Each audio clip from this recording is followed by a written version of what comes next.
Knowledge express, જાણકારીની speed. નમસ્તે, હું પ્રાધ્યાપક શિરીષ કુલકર્ણી, વડોદરાની મહારાજા સયાજીરાવ યુનિવર્સિટીની ફેકલ્ટી ઓફ કોમર્સમાં department of accounting and financial મેનેજમેન્ટમાં હું પ્રોફેસર હતો, હેડ હતો. બાદ ગુજરાત સરકારે 2016માં મને સરદાર પટેલ યુનિવર્સિટી વલ્લભ વિદ્યાનગર ખાતેની વાઇસ ચાન્સલર તરીકે નિમણૂક આપી. એ બાદ અહીંયા હું ગુજરાત ન્યૂઝમાં પ્રકાશભાઈ વર્માના કારણે આપ લોકોની સમક્ષ છું. શરૂઆત કરીએ તે પહેલાં સ્પષ્ટતા કરી લઉં કે હું આજે જીએસટી પરની વાત કરવાનો નથી, એટલે સાવ અલગ જ વિષય સાથે હું આપ લોકોની સામે વાત કરવા જઈ રહ્યો છું. કદાચ આશ્ચર્ય લાગશે કે ભાઈ આવું કેમ થતું હોય. જે સામાન્ય જનતા તમારને મારી સાથે જે આવા બનાવો બનતા હોય છે એ ન બનવા જોઈએ એવું આપણે માનીએ, પણ સરકાર દ્વારા કિંવા સરકારી સંસ્થાઓ દ્વારા ક્યારેક આવો અન્યાય આપણી સાથે થતો હોય તો એ કેટલો અંશે સહન કરવો જોઈએ. નહીતર પછી ફરીથી કકરોચ જનતા પાર્ટી જેવું કંઈક નવી કોઈ પાર્ટી શરૂ થાય એવું ન થવું જોઈએ, એવું સરકારે કરવું જોઈએ એવું મને લાગે છે.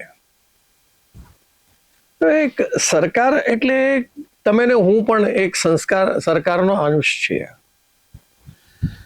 તમારા ને મારી પાસે પણ જ્યારે કોઈ 80-90 રૂપિયાની આવક થતી હોય અને જો ખર્ચ 100 રૂપિયા થઈ જતો હોય તો બાકીના 10-20 રૂપિયા લાવવાના ક્યાંથી? એટલે ફરીથી એની કંઈક વ્યવસ્થા કરવી પડે કે ભાઈ લોન લેવાની, ઉછીના લેવાના, કાં તો પછી કમાઈ વધારે કરવાની, આવો કોઈક વિકલ્પ કરવો પડે. એવી જ રીતે ભારત સરકાર આજકાલ યુદ્ધના કારણે જે ફોરેન એક્સચેન્જ રિઝર્વ જે છે એ વપરાઈ રહ્યું છે. કેમ? તો આપણે સતત ક્રૂડ ઓઇલ ઇમ્પોર્ટ કરીએ છીએ, સીએનજી પણ ઇમ્પોર્ટ કરીએ છીએ, અલગ અલગ વસ્તુઓ આપણે ઇમ્પોર્ટ કરતા હોઈએ ત્યારે આપણે વિદેશી ચલણ ચૂકવવું પડે. જો એ વિદેશી ચલણનો રિઝર્વ આપણી પાસે ઘટી જાય તો કરવાનું શું? ઘણી વખત આને balance of payment, current account deficit, આવી બધી વાતોમાં, આવી બધી ટર્મિનોલોજીમાં કહેવાય છે. થાય છે શું કે આપણે એક્સપોર્ટ ઇમ્પોર્ટનું જે કરતા હોઈએ છીએ, એક્સપોર્ટ ઓછું અને ઇમ્પોર્ટ વધારે થાય તો ફરીથી એમાં ટ્રેડ ડેફિસિટ આવે. એક અમેરિકા સાથે આપણો ટ્રેડ સરપ્લસ છે. હજી પણ લોકો ભલે ગમે તે કહેતા હોય, પણ અમેરિકા પાસેથી આપણો ટ્રેડ સરપ્લસ આજે પણ છે.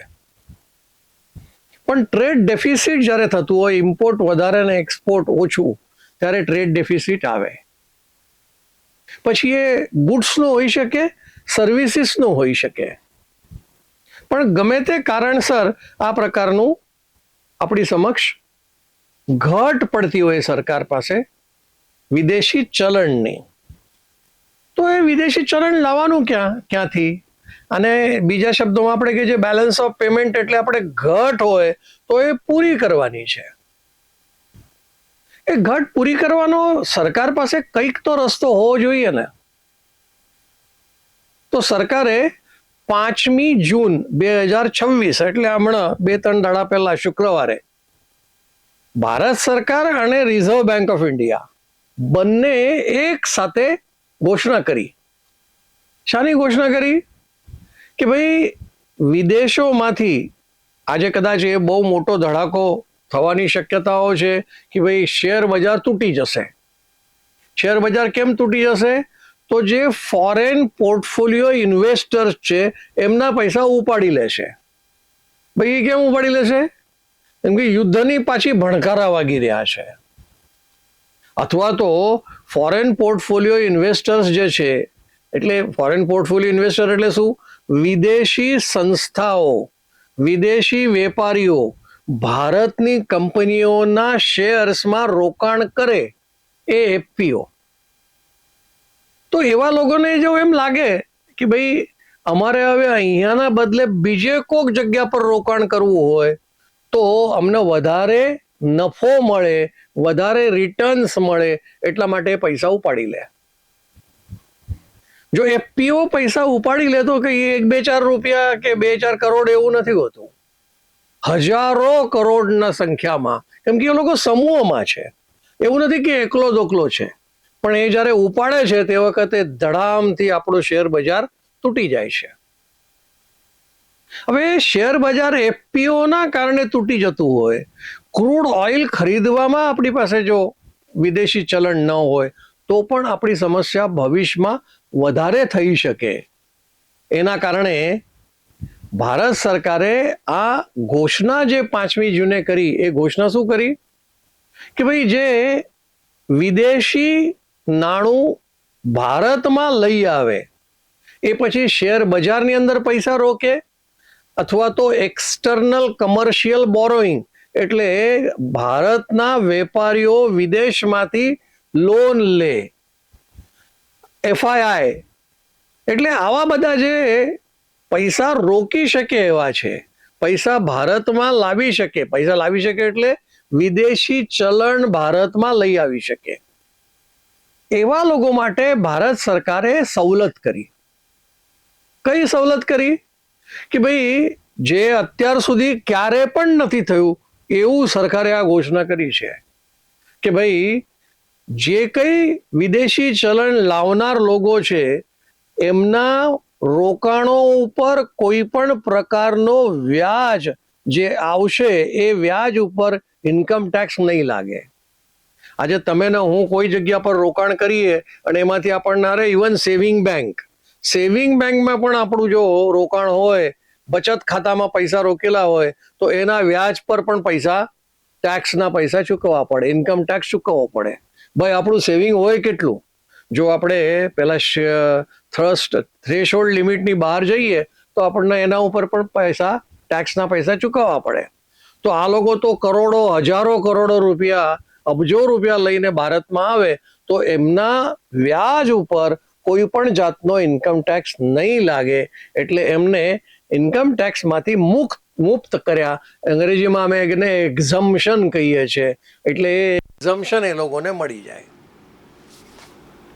એટલું જ નહીં, તમે કદાચ આ જાણો છો કે કોઈ પણ એક સામાન્ય વ્યક્તિ શેર બજારની અંદર પૈસા રોકવા જાય, કોઈ એક કંપનીમાં એ પૈસા રોકે, એ 100 રૂપિયાનો શેર ખરીદે અને જો એને એમ લાગે 2-3 મહિના પછી કે ભાઈ આ કંપનીના શેર હવે હું વેચી કાઢું છું કેમ કે મને આમાં ફાયદો થઈ રહ્યો છે, એટલે 100 રૂપિયાનો શેર જો મને 120 રૂપિયા મળતા હોય તો હું વેચી કાઢું, પણ એ 2-3 મહિનામાં અથવા વર્ષ કરતાં ઓછા સમયમાં, તો એને કેપિટલ ગેઇન ટેક્સ કહેવાય. અને એ કેપિટલ ગેઇન ટેક્સ ઉપર 30%, વિદેશોના લોકોને 30% કેપિટલ ગેઇન ટેક્સ લાગે. એટલે જેટલા કમાયા, દાખલા તરીકે અત્યારે આપણે કીધું કે ભાઈ 120 રૂપિયા, તો 20 રૂપિયા ઉપર 30%ના હિસાબે કેપિટલ ગેઇન ટેક્સ લાગે. તો ભારત સરકારે 5મી જૂને શું કહ્યું કે ભાઈ હવે આ લોકો જે અહીંયા લાવે અને શેર વેચે અને વેચાણમાં એમને નફો થાય તો એમની પાસેથી કોઈ જાતનો ઇન્કમ ટેક્સ લેવામાં નહીં આવે. એટલે વ્યાજ હોય કે આવક હોય, આના ઉપર એમના ઉપર કોઈ પણ જાતનો ટેક્સ સરકાર નહીં લગાડે. અર્થ શું થયો? એક ઇકોનોમિસ્ટ તરીકે, આરબીઆઈના ગવર્નર તરીકે અથવા ડેપ્યુટી ગવર્નર તરીકે એ લોકોએ એક અંદાજ બાંધ્યો કે ભાઈ આવું કરવાથી લગભગ $40-50 બિલિયન, જો હું રૂપિયામાં વાત નથી કરતો, ડોલરમાં, એટલે $40-50 બિલિયન આવક ઇનફ્લો થઈ શકશે એવું આ લોકોનો એક અંદાજ છે. આવું કરવાથી એક પ્રયત્ન ભારત સરકારે હજી કર્યો. કદાચ તમે નામ સાંભળ્યું હશે, બ્લુમબર્ગ, જેમ આપણી ત્યાં એક BSE સેન્સેક્સ આવા જે એક્સચેન્જવાળા છે એવા આખા વિશ્વમાં બ્લુમબર્ગ નામનું પણ એક ઇન્ડેક્સ ચાલે છે. એ ઇન્ડેક્સમાં હજી પણ ભારતીય બોન્ડ એટલે ભારત સરકારના બોન્ડ એમાં લિસ્ટ કરવામાં નથી આવ્યા. ભારત સરકારે પ્રયત્ન કર્યો કે ભાઈ વિદેશી લોકો ભારત સરકારના બોન્ડ ખરીદે, તો એ ખરીદવા માટે એમને આ પ્રકારનો પ્રયત્ન કર્યો કે બ્લુમબર્ગમાં ઇન્ડેક્સમાં આપણું લિસ્ટિંગ થઈ જાય. લિસ્ટિંગ એટલે છેલ્લે શું, જો દાખલા તરીકે આઈપીઓ કોઈ કંપની શેર બહાર પાડતી હોય તો એ કંપનીને પહેલાં લિસ્ટિંગ કરવું પડે. સરકારી બોન્ડને લિસ્ટિંગ કરવા માટેનો પ્રયત્ન આપણા ભારત સરકારે કર્યો, પણ હજી સુધી બ્લુમબર્ગે આ સ્વીકાર્યું નથી. તો કે છે થોડો સમય આપો, 3-4 મહિનામાં અમે વિચારશું. પણ આ માફી તો આપી દીધી. ઇન્કમ ટેક્સમાંથી માફ કર્યા વ્યાજ પરનું ઇન્કમ ટેક્સ, કેપિટલ ગેઇન પરનું ટેક્સ, આ બંનેમાં બાકાત કરી દીધા. હવે ભાઈ એવો એક પ્રયત્ન તમે કરતા હોય કે ભાઈ અમારી ત્યાં આટલા પૈસા આવે, તો તમે ને હું એક સામાન્ય માણસ તરીકે વિચાર નથી કરતા કે ભાઈ કેવી માર મોંઘવારીની પડે છે આપણા પર. હમણાં 2 દાડા પહેલાં 29 રૂપિયા વધારીને આપણું ડોમેસ્ટિક ગેસ સિલિન્ડરની ભાવ વધારી દીધા. પેટ્રોલના ભાવ વધી ગયા, સીએનજીના ભાવ વધી ગયા. હવે આ જે વસ્તુઓ છે વહન માટેના છે, રસોડાના છે, તો એના કારણે બાકી બધી જ વસ્તુઓ પર મોંઘવારી થઈ ગઈ અને આ મોંઘવારીને માર એક સામાન્ય વ્યક્તિ સહન કરી રહ્યો છે. તો એ સામાન્ય માણસના માટે તમે કંઈ ન કરી શકો સરકાર. હું તો કહું છું કે ભાઈ ઘરના છોકરા ઘંટી ચાટે અને ઉપાધ્યાયને આટો, એટલે માર પડે છે આપણને અને ફાયદો કરી આપવાનો વિદેશી રોકાણકારોને કે ભાઈ તમે આવો, અમે તમને આ બધું મફત કરી દઈએ. તો ભાઈ એવું અમારા લોકોને ભારતીય માણસને કેમ નથી કરતા? દાખલા તરીકે રિટેલ ઇન્વેસ્ટર્સ જે છે, રિટેલ ઇન્વેસ્ટર એટલે કોઈના 5 શેર હોય, કોઈના 10 શેર હોય, કોઈકનું 1000 રૂપિયાનું રોકાણ હોય, કોઈકનું હજારો રૂપિયાનું રોકાણ હોય. અહીંયા જ્યારે કરોડોની વાત થતી હોય ત્યારે તમે એમને દરેક પ્રકારનું ઇન્કમ ટેક્સ, વ્યાજ પરનું ઇન્કમ ટેક્સ, કેપિટલ ગેઇન પરનું ઇન્કમ ટેક્સ, આ બધું માફ કરી દો. અને અમે લોકોએ શું ગુનો કર્યો? તો અમે જે રિટેલ ઇન્વેસ્ટર્સ છીએ, બહુ ઓછા પૈસા અમે રોક્યા છે, તો અમને તમે ઇન્કમ ટેક્સમાંથી બાદ કરો ને. અમારા પર કેપિટલ ગેઇનના જે ટેક્સ છે ઓછું થાય. કેપિટલ ગેઇન ટેક્સ શાના પર? રિટેલ ઇન્વેસ્ટર કેટલો? તો કે 10%. હવે 10% માટે તો માફી કરો તો અમે કેટલી બધી રાહત મેળવી શકીએ કે જેથી કરીને જે કેપિટલ ગેઇન ટેક્સના પૈસા અમારા છૂટા પડે તો અમે આ મોંઘવારી માટે વાત ભીડી શકીએ. સરકારનો વિચાર શું છે કે ભાઈ ગમે તેમ કરીને અમને ડોલર મળવા જોઈએ, વિદેશી ચલણ મળવું જોઈએ, જેથી ભારત સરકારનું તંત્ર વ્યવસ્થિત ચાલે. આપણે ના નથી પાડતા કે ભારત સરકારે આવું નહીં કરવું જોઈએ. ભારત સરકાર તો ભવિષ્યનો વિચાર કરીને આવું બધું કહી રહી છે. પણ પ્રશ્ન એ છે કે આરબીઆઈના ડેપ્યુટી ગવર્નર, હું યાદ કરું છું ત્યાં સુધી ગુપ્તાજી છે, એમને પાછું એના એ જ દિવસે એટલે 5મી જૂને એક અનાઉન્સમેન્ટ કરી. જો કેટલો વિરોધાભાસ લાગે છે. અહીંયા કેપિટલ ગેઇન ટેક્સ અથવા તો ઇન્કમ ટેક્સ વ્યાજ ઉપરનું માફ કરવામાં આવે. કારણ શું? 40 થી 50 બિલિયન ડોલર આપણને મળી શકે એ બી અંદાજ છે. અત્યારે કંઈ ખબર નથી કે ખરેખર એટલા મળશે કે કેમ, પણ એમને તો માફ કરી દીધા. અને રેટ્રોસ્પેક્ટિવ ઇફેક્ટ એટલે પાછલી અસરથી માફ કરવાના. પાછલી એટલે કઈ અસરથી? 1 એપ્રિલ 2026થી. અત્યારે આપણે મે જૂનમાં પહોંચી ગયા છે. તો પછી આ પાછલું બધું જેમને આ પૈસા લાવ્યા છે એમને આ માફ કરે. આટલું થયા પછી પણ આ ફોરેન પોર્ટફોલિયો ઇન્વેસ્ટર પોતાના પૈસા ઉપાડીને ફરીથી આપણું જે શેર બજાર છે એને ક્રેક કરી રહ્યા છે, પાડી રહ્યા છે. તો આ જે ગુપ્તાજીની હું વાત કરું છું, એમને શું કહ્યું કે ભાઈ ફોરેન ડાયરેક્ટ ઇન્વેસ્ટમેન્ટ. હવે આ એફડીઆઈ એટલે શું? તો ભારતની કંપનીની અંદર ભારતની કંપનીના શેર એમાં એ લોકો કંટ્રોલ કરી શકે એ પ્રકારના શેર ખરીદે. પણ એ આવે ક્યાંથી? કેવી રીતનું આવે તો એ આવશે પાછું ફોરેન કરન્સીમાં.